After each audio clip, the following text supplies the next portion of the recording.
What's up, everyone? In this video, I'll be bringing you a quick tour of the original iPad 2 from 14 years ago.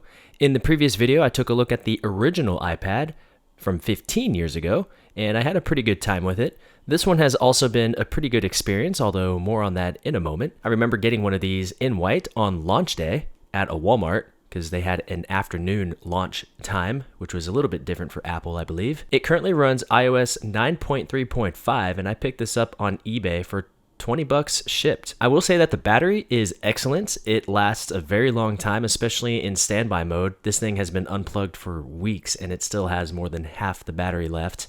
And when actually using it too, it also lasts a long time. For example, I would play Tiny Wings right there for hours at a time, and it would just barely sip the battery life, which is pretty impressive to me given how old this is.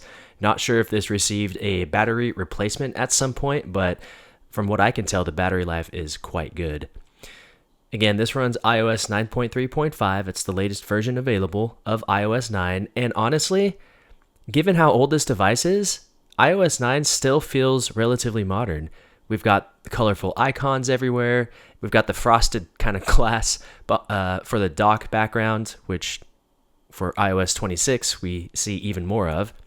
We've got the control center when swiping up from the bottom, or whatever it was called at the time. And we have the notifications here from the top.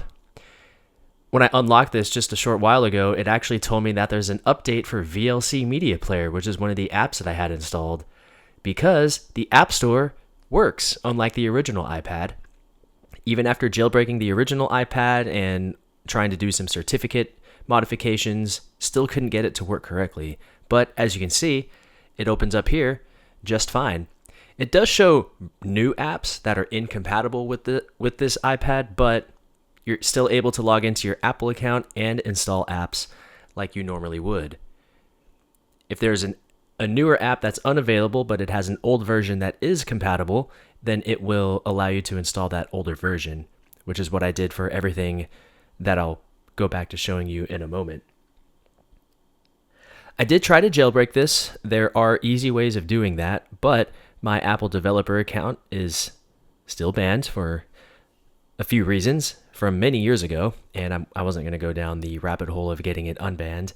And there are low-cost paid options to allow you to work around that, but it wasn't that big of a deal to me because ultimately I was able to sign into my Apple account and still install a ton of apps.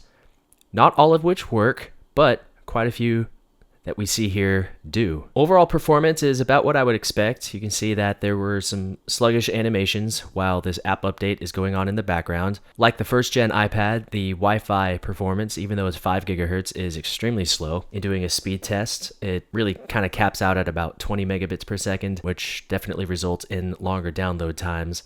All of these apps took ages to install, or rather to download. This is the set of pre-installed applications. Not going to go through each of these. They're pretty straightforward. We also have some more at the top, and then we get into the individual apps that came from the App Store. Some apps like Spotify, Discord, OneDrive don't work. They launch, but they don't really connect correctly and things like that. But the majority of these games do load just fine, although they are a bit slow to load, or the frame rates aren't that great. But that's okay because, again, for something this old and the fact that it was only $20, it's still kind of like a mess around sort of device where if there is an old game that you really enjoyed playing, you can continue to do so. I mentioned earlier that Tiny Wings was the game that I was playing quite a bit. It's incredibly simple. No issues with frame rate here.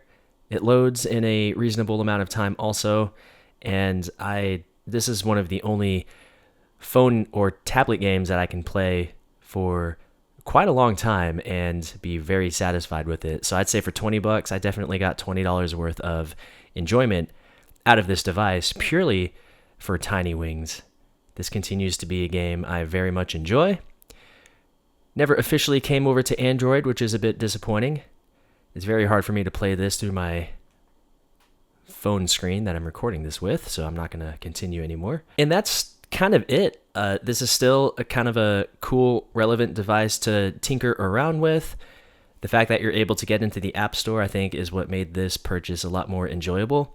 Plus, if you are able to jailbreak it, then that kind of extends this even farther. You can install some low-end emulators if you want to turn this into a nice, relatively large emulation device, or any of the other things that you can do with a jailbreak. The gestures are all still there that we saw from the original iPad. And that is it with this video. If there are comments, questions, suggestions, feedback about this, or anything else, feel free to drop them down below. But that's it with the video.